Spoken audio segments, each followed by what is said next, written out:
Bismillahirrahmanirrahim. Assalamualaikum warahmatullahi wabarakatuh.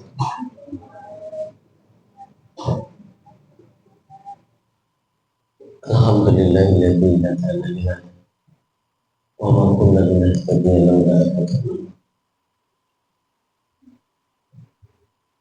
Assalatu wassalamu ala Rasulillah Sayyidina wa maulana Muhammad wa ala alihi wa sahbihi wa man wala. Hadirin yang dirahmati Allah Subhanahu wa taala.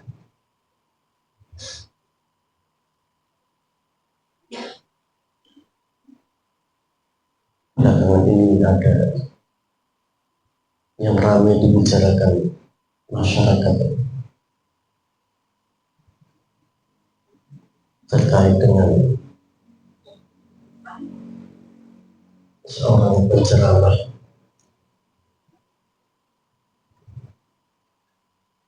yang kata-katanya dianggap kurang pantas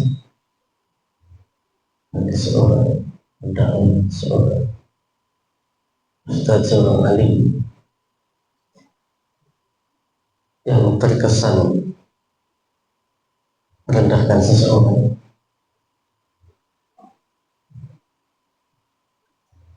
Tapi dari fenomena tersebut, fenomena yang terjadi di tengah-tengah masyarakat, ada yang merasa menggelitik. Jadi beberapa orang ada yang ingin supaya dirinya dihina, dicela, kemudian nanti dapat banyak bantuan, banyak orang yang merasa iba, merasa kasihan, kemudian memberikannya beberapa uang dan lain sebagainya. Tidak sedikit juga dari kawan-kawan yang mengatakan, "Oh, Ustaz, aku di minyak kena, intinya dan suki."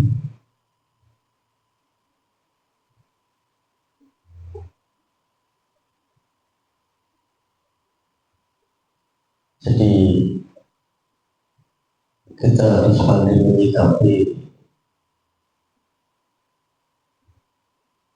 apapun yang terjadi dalam kondisi ini. Kita tetap berpegang teguh pada sudut pandang agama, tingkah dan sikap dan tingkah kita seharusnya bagaimana. Jadi untuk menjaga harga diri itu suatu keharusan, suatu kewajiban. Di dalam Islam kita mengenal adanya izzah, kemuliaan diri, kemudian ada yang namanya muru'ah, kehormatan diri, dan yang ketiga ifah, menahan diri. Ini semuanya harus kita jaga, kemuliaan diri, kehormatan diri, dan harus juga bisa menahan diri.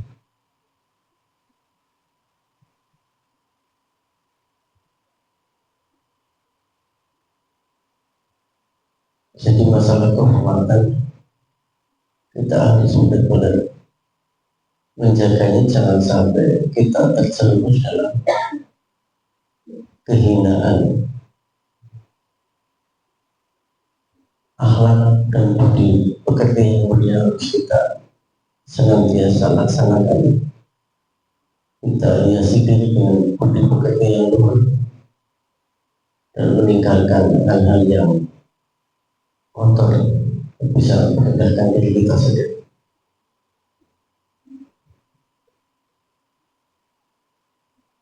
Jadi tidak boleh biarlah saya diinjak-injak, yang penting saya dapat harta yang berlimpah. Kejadian itu adalah kejadian yang tidak disengaja. Kalau kayak dakwah, kita sudah tahu karakternya seperti itu, bagi komunitasnya yang sudah mengenal beliau, sebagian memakluminya. Tapi kalau di dalam pandangan masyarakat luas, apapun alasannya itu tidak bisa diterima, karena itu adalah kata-kata kotor, yang kata-kata kotor juga merupakan hinaan.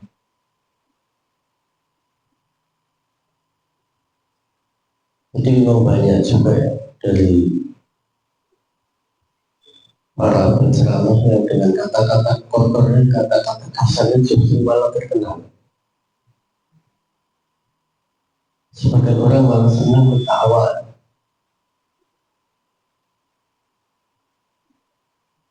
Kelihatan suasananya ramai. Masyarakat itu lebih senang kalau di kiai panggung ini, lebih senang kiai-kiai yang ceramahnya lucu daripada yang lugu. Tidak lucu dianggap wagu. Akhirnya yang timbul demikian.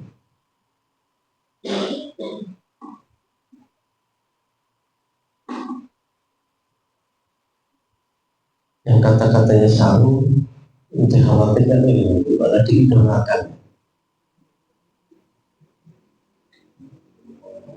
Ya kita kalau mau mengambil hikmahnya, bagi si penceramah tidak ada yang luput dari kesalahannya, yang namanya manusia. Beliau juga sudah meminta maaf pada yang bersangkutan, juga pada masyarakat yang menjadi kegaduhan di tengah-tengah masyarakat kita.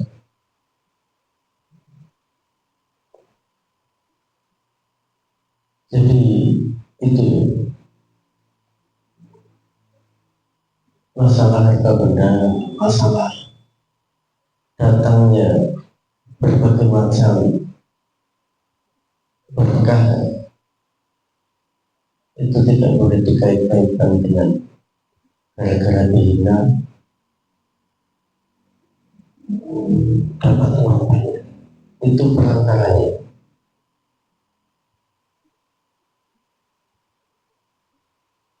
Hikmahnya orang tersebut diangkat derajatnya, mendapatkan banyak perhatian sana sini. Tetapi itu tadi, tetap kita berpegang pada waktu patokan, mendapatkan keberuntungan bukan karena merendahkan diri, tapi itu sudah menjadi ketentuan Allah. Takdirnya Allah, jalannya seperti itu. Ada suatu ketika cerita yang sudah populer, ada seseorang pencuri yang memasuki rumah seorang raja yang para wali. Dia adalah suatu putri kecilan. Banyak orang datang ke sana untuk mengambil ilmunya, mengambil hikmahnya. Tapi orang ini datang ke sana untuk berniat yang tidak baik. Kemudian masuk ke rumah si Abdul Qadir Jailani. Dia kebingungan, tidak mendapatkan sesuatu yang berharga untuk dapat diambil. Karena si Abdul Qadir Jailani adalah seorang wali yang sangat simbolis.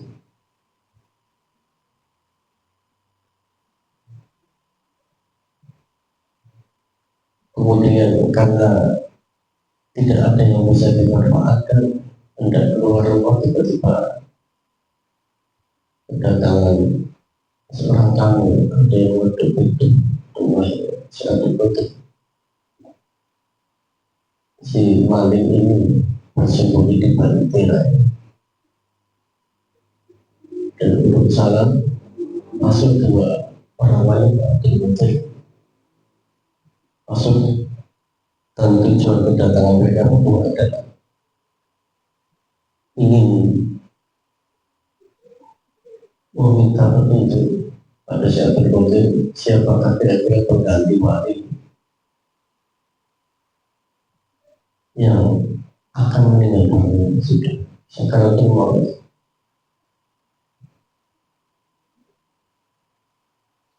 Syekh Putri Jalani mengatakan ya nanti saya berada tapi dua wali ini mendesak kata waktu lebih nanti kalau segera diganti karena ini mulai akan terjadi pemanasan bencana. Jadi minta Syekh Putri Jalani segera saat itu juga untuk mencari minta petunjuk pada Allah siapakah yang kira-kira bisa menggantikan.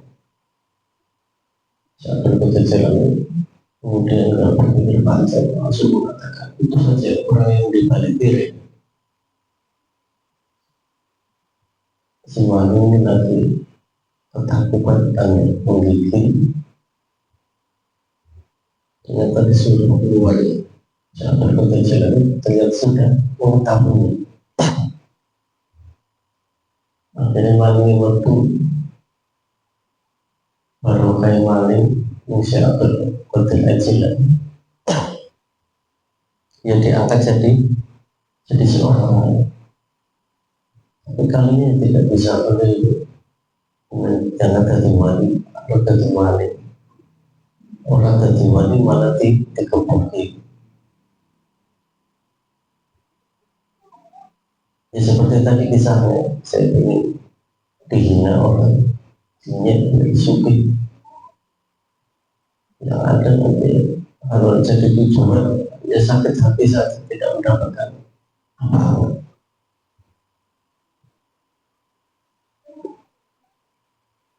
Jadi tetap kita kembali kepada syariat apapun dan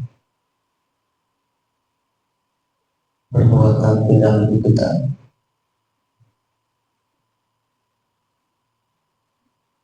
Baiklah hadirin selanjutnya,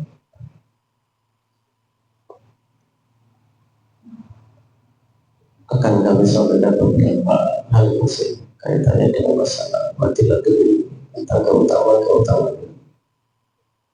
Bismillahirrahmanirrahim.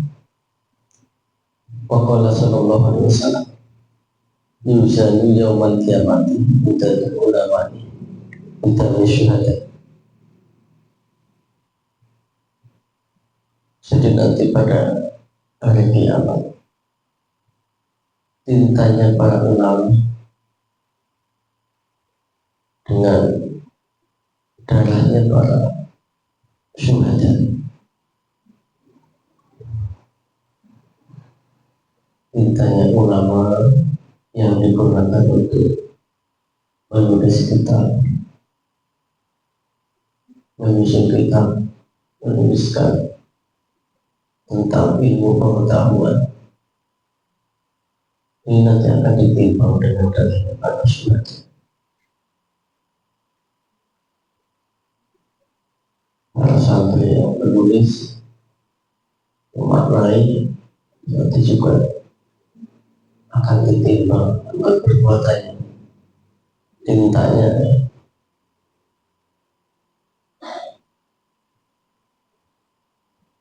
Sekarang medianya sudah lebih luas lagi, sama teknologi canggih untuk menyebarkan ilmu. Ulama tidak hanya menulis saja di kertas, bisa diketik, dicetak, digandakan, divideokan, dan disebarluaskan. Canggih lagi, itu juga semua amal baik, dia akan mendapatkan pahala yang baik di sisi Allah Subhanahu wa Ta'ala.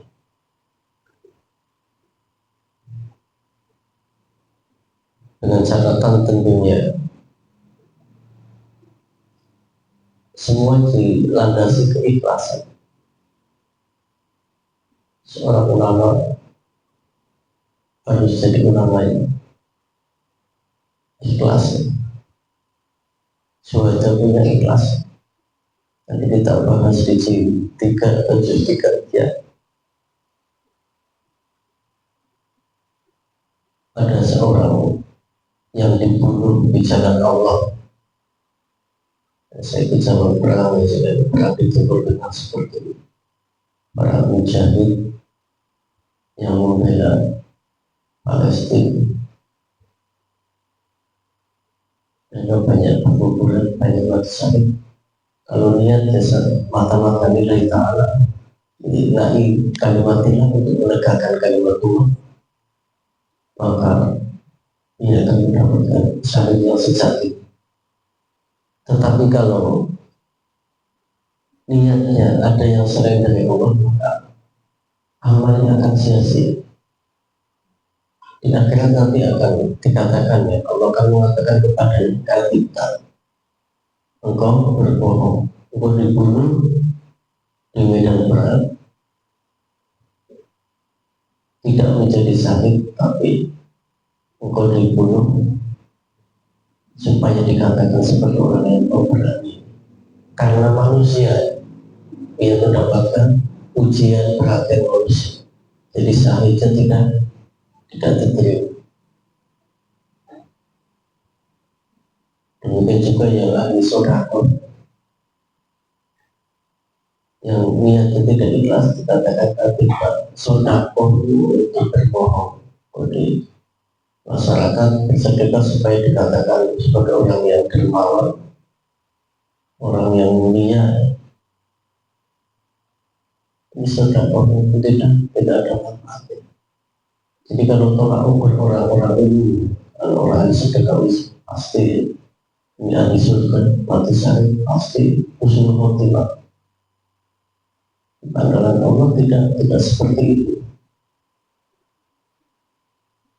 Bahkan orang yang sedang sholat, ya kalau kita samakan sholat meninggal dunia, itu bukan langsung di husnul khotimah masuk supaya belum tentu.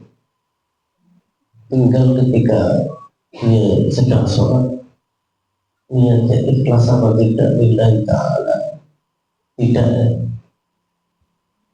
itu patokannya. Di hari itu ya, ulama demikian yang mengajarkan ilmu. Kalau dia ikhlas, keikhlasannya ilmunya itu akan mengantarkan kepada ridhonya Allah. Sementara apabila dia kalah sesuatu yang lain selain Allah, karena ingin dipuji, maka ilmunya juga tidak bermanfaat. Para ulama, kemudian juga para ahli Quran, tukang tulis Quran, para ulama Quran, kalau supaya ingin kondangan yang seperti itu juga amalannya akan lebur, akan sia-sia. Jadi dalam kita beramal apapun kuncinya harus ikhlas supaya amal kita diterima di sisi Allah. Selanjutnya, waqala sallallahu alaihi wasallam, man hafidha ala ummati arba'ina hadisan min sunnati, barang siapa yang menjaga atau menghafalkan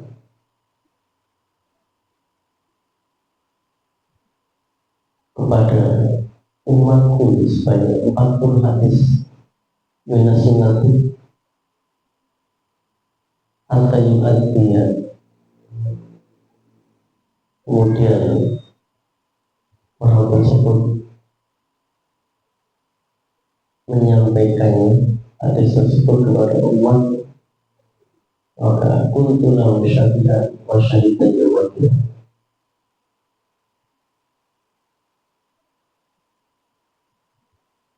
maka saya akan menjadi orang yang memberikan syafaat, akan menyaksikan kepadanya dari bilang, kamu yang menyampaikan waktu hadis. Kalau kita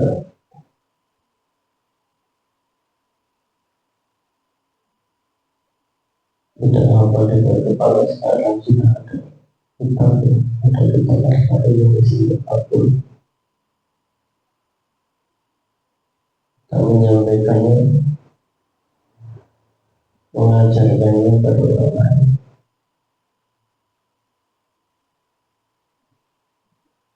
Itu bermanfaat menjadi perantara orang tersebut mendapatkan syafaat yang bilang.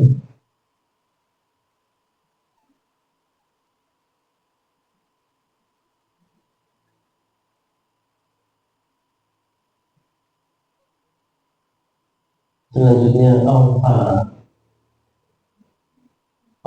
Azza wa Jalla ila Ibrahim alaihissalam, ya Ibrahim ini alimun uhibbu kulla alim. Wahai Ibrahim, saya adalah orang yang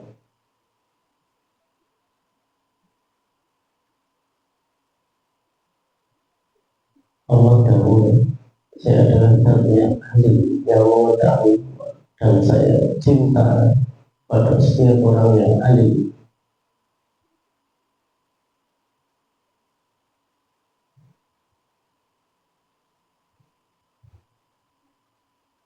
Kemudian hadis yang berikutnya itu kami sampaikan juga. Waqala sallallahu alaihi wasallam, sinfani min ummati idza sholahu sholahan nas wa idza fasadu fasadan nas.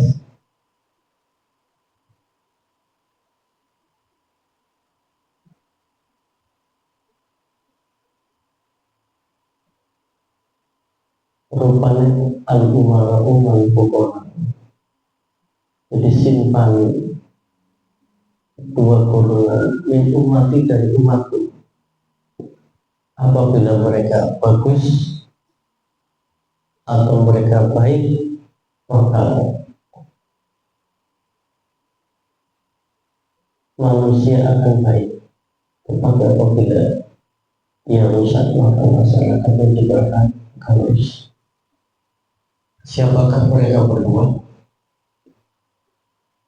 Yang pertama adalah para ulama, para pemimpin, para pejabat. Yang kedua adalah para fuqaha, para alim fikih, alim ulama. Apabila mereka berdua soleh,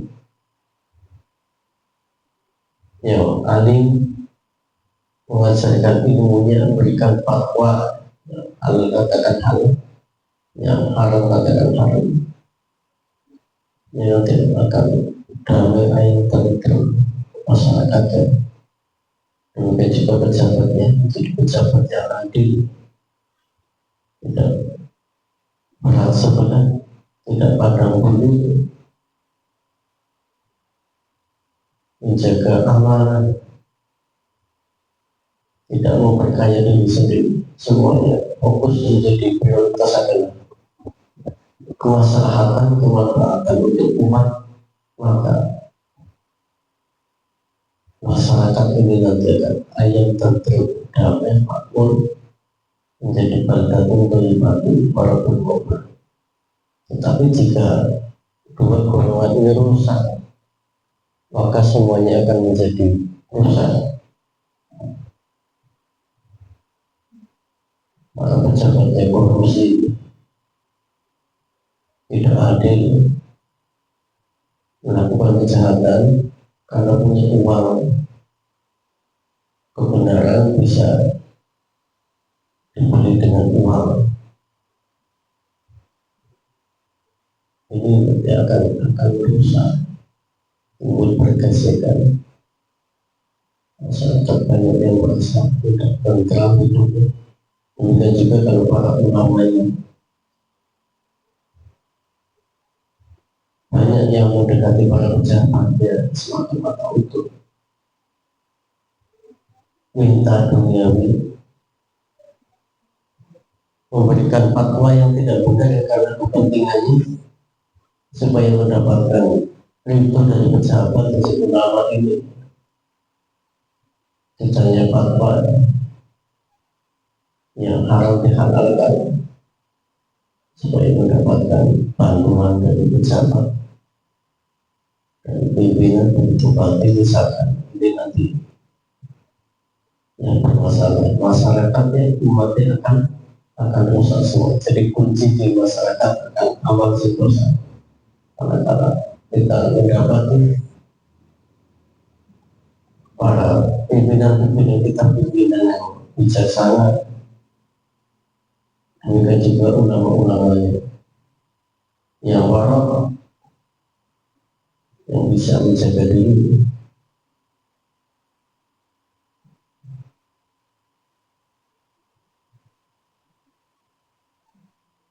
Kiranya itu saja pada kesempatan malam hari ini yang bisa kami sampaikan di kesempatan ini dimanfaatkan ya, momen di pesantren yang bisa kita ambil hikmah, kita ambil ilmu manfaatkan. Keluar dari pesantren bisa jadi orang alim yang soleh, dan ketika sedang jadi alim upayakan menjadi alim yang bisa memberikan kemaslahatan pada umat apabila kalian nanti berikan anugerah sambil alim menjadi umaro juga, jadi pimpinan. Banyak santri yang jadi pimpinan, jadi pejabat. Yang kemarin kayak cuma amin itu juga dari santri, sampai ulama juga menjadi umaro, Gusdur juga jadi presiden dari santri, satu dari ulama juga umaro.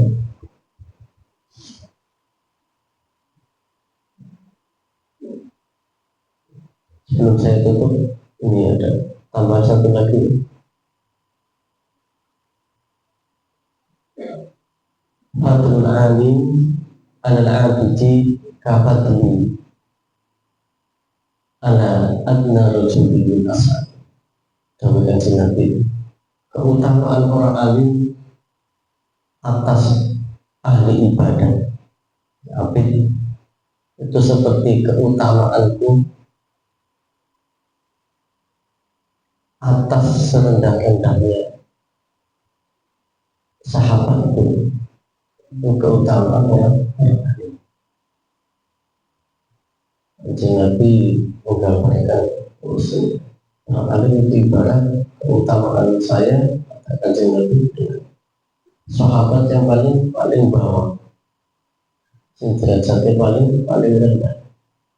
Keutamaan orang alim atas orang yang ahli ibadah. Karena ada di majelis ilmu sekali saja belajar satu bab bisa sebanding dengan lebih baik bahkan dengan sholat sunnah 1000 rakaat. Karena di sini orang alim lebih utama, lebih mulia daripada orang yang ahli ibadah yang tidak ahli. Orang alim dapat segala sesuatu dengan ilmunya, tapi ahli ibadah yang tidak menggunakan ilmu bisa ibadahnya tidak sempurna. Bisa saya katakan disampaikan. Terima kasih atas perhatian. Mohon maaf atas segala kekurangan. Wabillahi taufiq wal hidayah. Assalamualaikum warahmatullahi wabarakatuh.